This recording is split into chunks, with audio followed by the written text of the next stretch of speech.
멤버십 종목 누트로닉을 살펴보고 시작합시다. 일봉 차트를 봅시다. 처음에 여기서부터 투자를 시작했는데요. 만원 라인에서 매수 의견을 드렸습니다.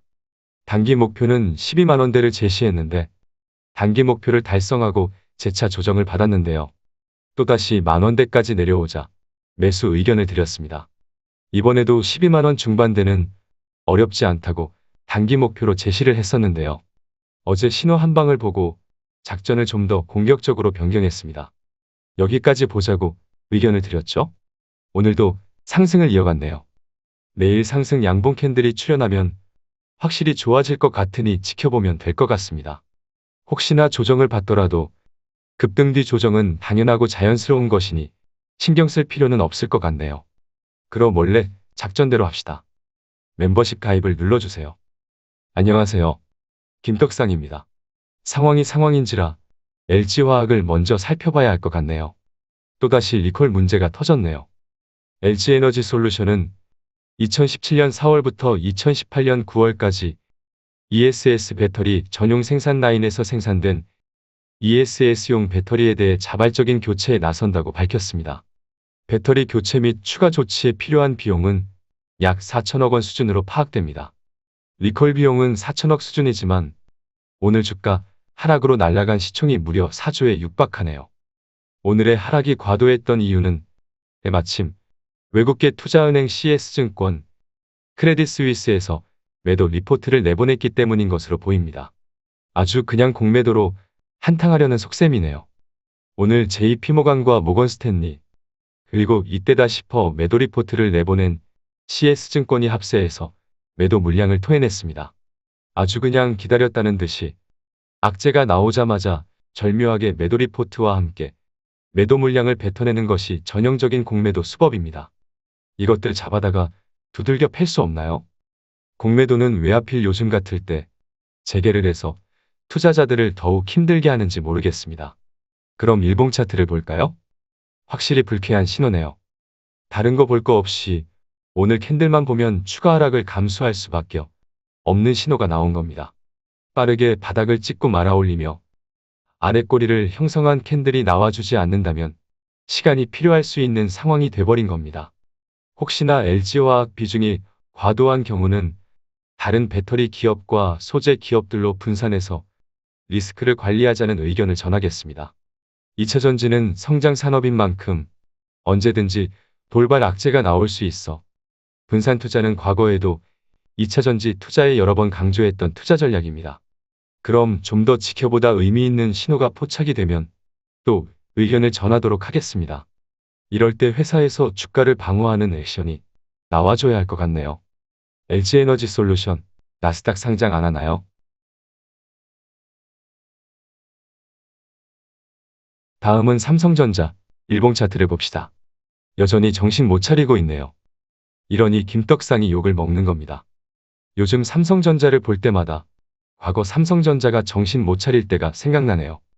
그때도 삼성전자 진단할 때마다 매일 똑같은 말 하는 게 얼마나 쫄렸는지 몰라요.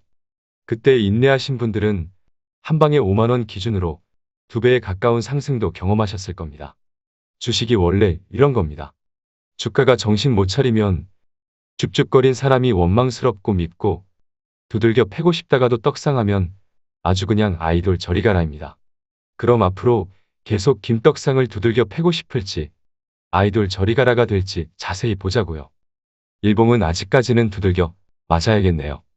지금처럼 구름 저항이 얇아져 있을 때 어서 빨리 올라서야 하는데 김떡상이 제대로 욕을 먹으면 올라가겠다고 협박질을 하고 앉아있네요.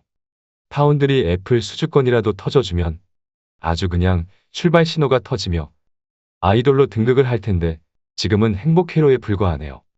이대로 두들겨 맞을 수는 없으니 월봉까지 봅시다. 전환선이 위치한 7만원 중반 라인이 자꾸 눈에 거슬리네요. 눈에 거슬리지 않게 빠른 반등을 기원해 봅니다. 괜히 봤네요. 두들겨 맞아야겠네요. 그래도 삼성전자는 파는 주식 아니죠? 자식에게 물려줄 생각으로 침체 구간에서 적립을 하다 보면 어느새 건물주가 되어 있을 주식이네요. 넘어갑시다. 다음은 카카오를 봅시다. 이거 양봉 캔들이 도대체 몇 개죠? 7개 연속으로 양봉 캔들이 나왔네요. 좋아졌네요. 이것만 봐도 보유자는 홀딩입니다. 매수요? 매수는 안 되죠. 여기서 사야죠. 저는 이때 네이버 샀잖아요. 어쨌든 카카오는 보유자의 영역이 이어지고 있는 거예요. 차라리 거래량과 수급을 동반한 출발 신호를 보고 소량으로 트레이딩 하는 것이 지금 아무 생각 없이 사는 것보다 나을 것 같습니다. 그럼 월봉을 봅시다. 카카오는 5월선에 근접하거나 깨질 때가 매수 타점이었다니까요. 월봉을 보니 보유자의 영역입니다. 보유자나 보유하면 되겠습니다. 신규 매수는 지난번에도 얘기했지만 소량으로 단기 목표와 손절 라인을 설정해서 접근하는 투자가 유효할 뿐, 베팅은 다음 조정 파동을 기다리자는 의견입니다.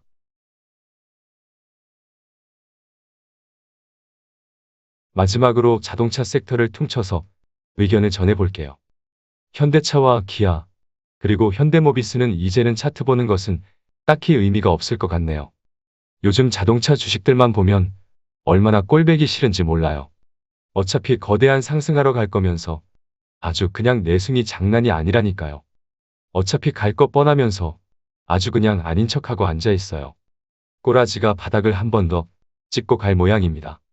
바닥을 한 번 더 찍든 두 번 더 찍든 이제는 정말 얼마 안 남았네요.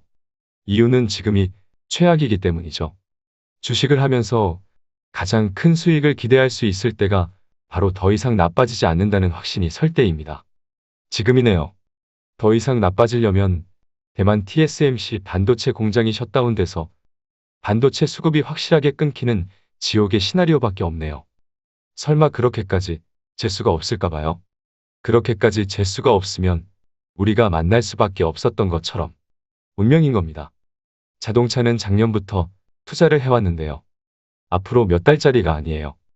앞으로도 몇 년을 계속 들고 가야 할지도 모르는 주식입니다. 여기까지 버티었는데 이제는 조금 더 괴로움 당하는 게 중요한 게 아니에요. 몇 년을 더 끌고 가서 얼마나 떡상을 할지 모르는데 당장 반등이냐, 다음 주 반등이냐, 다음 달 반등이냐, 김떡상은 언제 다시 멋있어지냐를 따질 때가 아니라니까요. 어차피 멋있어진다니까요. 자동차는 오늘도 할 말이 없습니다. 슬슬 안전벨트나 잘 매고 출발 대기나 하고 있으면 되겠습니다.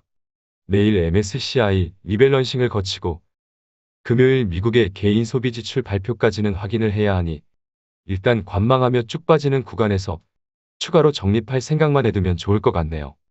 마탱이 간 확신이 없는 주식이거나 잡주는 넘어오는 것을 고민을 해보는 것도 나쁘지 않아요.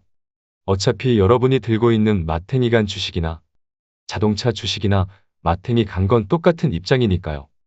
그럼 차트를 가볍게라도 확인하고 넘어갈까요? 현대차 일봉 차트를 봅시다. 어제 살펴본 대로 구름 저항을 받았기 때문에 이번 사이클보다는 바닥을 한 번 더 찍고 6월 중순 정도 구름 상단 돌파를 시도하는 것으로 생각해두면 될 것 같습니다. 기아 일봉 차트를 봅시다. 기아를 보면 6월만 넘어가도 달라질 것 같긴 하네요. 보는 김에 현대모비스까지 봅시다. 현대모비스 차트를 보니 아마도 현대차와 기아가 먼저 출발하고 현대모비스가 뒤따라 출발하는 시나리오가 예상이 되네요. 먼저 가냐 뒤따라 가냐가 중요한 게 아니라 결국 가는 게 중요하죠. 조금만 더 버팁시다. 자동차 주식들이 몇 년짜리 주식인데 그동안 몇 달 괴롭힘 당하고 앞으로 조금 더 괴롭힘 당하는 거에 지쳐 쓰러지지 맙시다. 그럼 오늘은 여기까지 할까요? 작년 3월에 코스피가 1400대까지 빠지는 과정에서 줍줍거리느라 지인들한테 얼마나 두들겨 맞았는지 몰라요. 이 정도로 제가 흔들릴까 봐요. 저는 오늘도 자신 있습니다. 화이팅!